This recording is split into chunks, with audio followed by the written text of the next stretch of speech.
Hey everyone, RogueGold here, and today, to ring in 2025, I'm back to deliver you all 5 top build recommendations for the new year. I like to do these videos at the start of each new year because, well, things change in this game. Updates come and go, balancing passes go through, and that build that you loved just 12 months ago may no longer be the heavy hitter that you once knew it to be. Now, look, I want to say this right off the bat. I'm not someone to tell you that you can't or shouldn't run something in this game because it's not the 100% fully optimized and ideal loadout. Games are meant to be played for fun, and you should use whatever brings you the most joy and lets you accomplish the goals that you've set out to achieve. That said, I know many like to have some guidance sometimes, and so I'm here in 2025 with a few builds for you to take a look at. A very important reminder to give is that this video is not meant to suggest that these 5 builds are statistically the very best in the game. Rather, what I try and do is curate a selection of builds that are strong within the current meta, yes, but also that offer variety for you to go out and tackle the many different types of content in this game in various roles and playstyles. One last thing to point out, we're going to be covering the builds in this video overview style, so as not to make it way longer than it needs to be. Because of that, for any of the builds shown that I have previously made dedicated videos on, those will be labeled and linked in the description for you to go and check out. But also, as always, you can ask any additional questions you may have in the comments, and I will be more than happy to answer what I can. If you end up enjoying the video and you want to see more on the Division 2 from me moving forward, then I hope you will consider clicking that subscribe button. I've got plenty more videos and content on the way. Without further ado,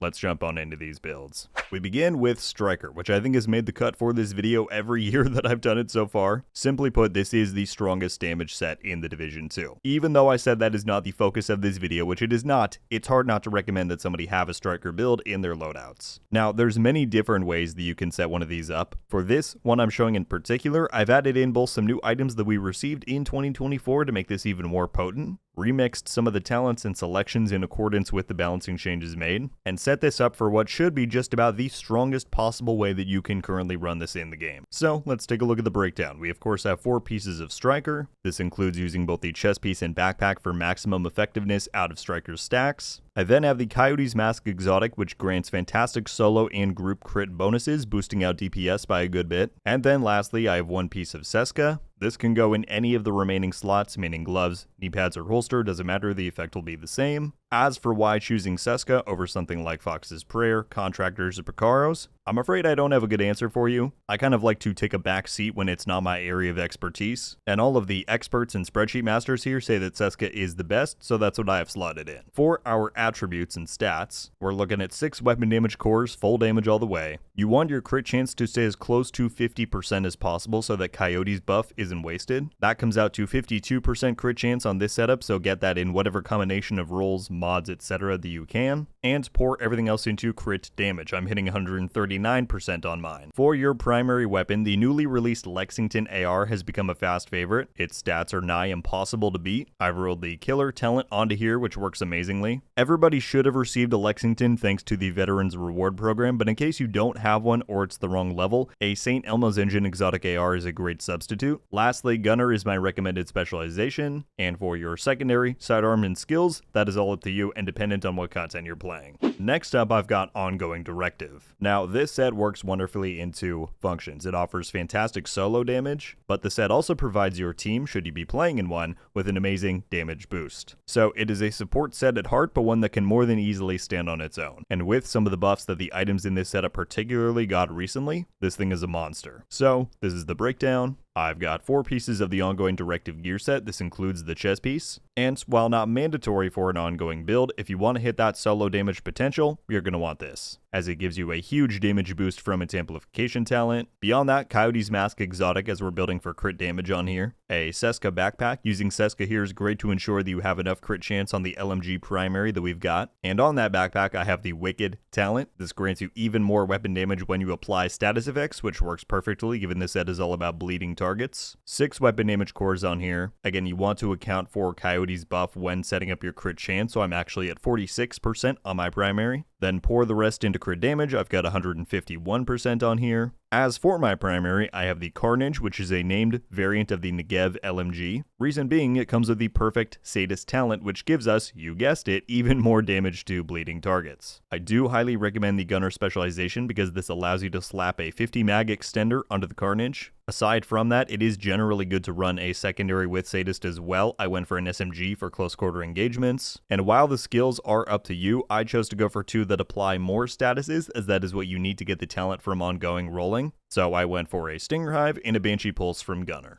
Alright, next we come to a set that did make the list last year, but it has undergone some modifications which, in my view, has made it even more versatile and lethal. We're talking about a determined sniper build, which might not mean anything to some of you, but it will, as this is the infamous loadout that allows you to one-shot nearly any enemy in the game, so this is the breakdown. Firstly, you're going to want 4 pieces of the hotshot gear set. This focuses around snipers and consecutive hits landed for greater buffs. I've then got 2 pieces of the Habsburg brand for my chest piece and backpack. To my knowledge, running these 2 is the best combination for highest damage. There's been a lot of debate over time if running perfected talents here was the best or even other sniper-based brands. All I know is I've been running 2 Habsburg and they work excellently. They are a bit hard to farm for as they initially come with armor rolled cores and we want full weapon damage on here. So ignore the minor blue stats I've got on there. All we care about is the talent, weapon damage, and headshot damage. On the chest piece, you're going to want the Headhunter talent, and on the backpack, Vigilance. Again, 6 weapon damage cores across the build, and then headshot damage any and everywhere. Including my weapon stats and mods, I'm hitting 250% on here, and that can certainly go higher. For my primary, we're looking at the high-end SR1 Marksman Rifle. This thing just has the sauce, I don't know what else to tell you. Now, previously, I would run the White Death Sniper as it gave higher than normal headshot damage, but part of the revamp I did to this build was making it no longer mandatory to run scope on the weapon, which frees you up a lot and allows you to be more nimble in gameplay. So for the non-scope gameplay specifically, I think the SR1 handles wonderfully. The key here is to run Determined as your weapon talent. This allows you to get a singular headshot kill, and then as long as you keep landing hits on enemies, that will continue the chain, meaning anywhere you hit in the body will count as a headshot, and because we're running stuff like Headhunter on the chest piece, that allows you to one-shot nearly any enemy on any difficulty. So it is definitely quite strong. The sharpshooter specialization is most recommended for maximum sniper buffs and benefits. Your secondary, skills, all of that is totally up to you, though I do recommend a decoy as that allows you to take some of the heat off of yourself. Next up, we move away from purely PvE builds, and we take a look at my favorite loadout for the Division 2's most dangerous PvPvE area, the Dark Zone. This build, which I've used variations of for years now, has always served me well. It cuts through NPCs in the DZ and goes toe-to-toe with players as well. It is simply reliable. This is what we're looking at for the breakdown, and let's just go through this one by one. I've got the Catharsis Exotic Mask. This is a godsend in the DZ for all of the unpredictable damage sources that you're going to encounter.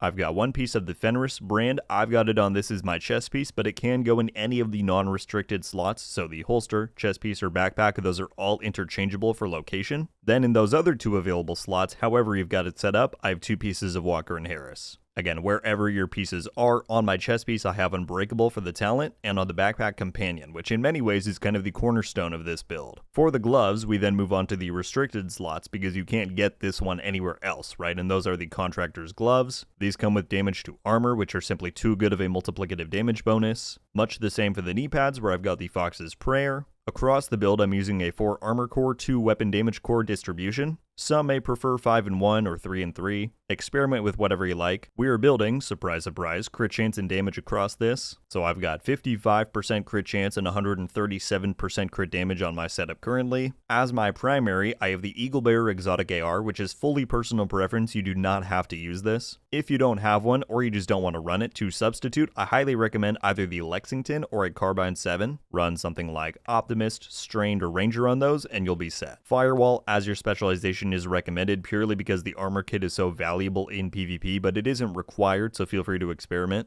As for your skills, again, it is totally up to you, but especially if you're playing solo, you're going to want ones that will reliably proc the Companion backpack talent. So for me, the Defender Drone and Explosive Secret Mine do that wonderfully. Alright, and then last but certainly not least, I've included a dedicated Conflict loadout in this year's video, and that is none other than Umbra. Both Conflict as a game mode, thanks to its mini revamp it received, and using Umbra within it, both rose greatly in popularity during 2024, so I felt like I had to give it its own section here for those of you who do pop into the mode from time to time. And while there are many builds and setups that work great in there, it is hard to deny Umbra's lethality and how well it works with the mode's more cover-based structure. So here is the breakdown. We've got 4 pieces of the Umbra gear set. This includes the chest piece, which is a must to max out your damage stacks. The Coyote's Mask Exotic, again just a great option for boosting damage on a crit-based build. I then have 1 piece of Petrov on the backpack. This is to boost boost our LMG damage, which happens to be the class of my primary, and I'm running the Vigilance talent on there. Hard to recommend pretty much anything else because there's no radar enabled in Conflict, so it's pretty easy to just hide, get the buff, and frag out. I'm then going for a 2 armor core, 4 weapon damage core distribution. That part is up to you and your preferences. I like how this way feels. For my crit stats, something to keep in mind for Conflict is that you lose your Shade Watch stats when you go in there. So whatever you want your crit chance to be at specifically,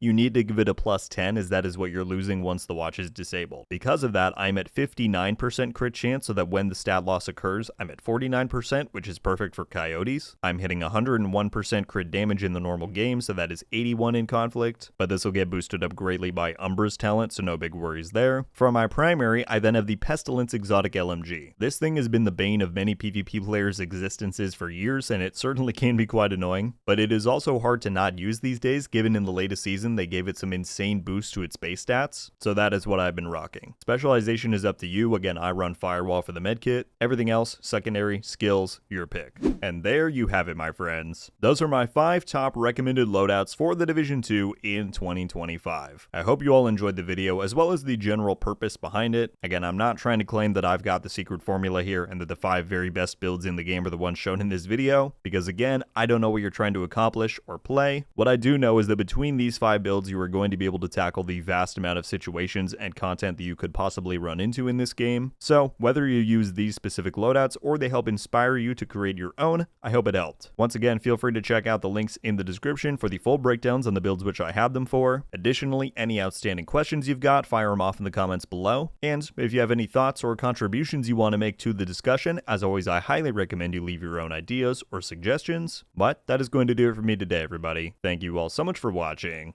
I'll see you in the next one. RogueGold. Ow.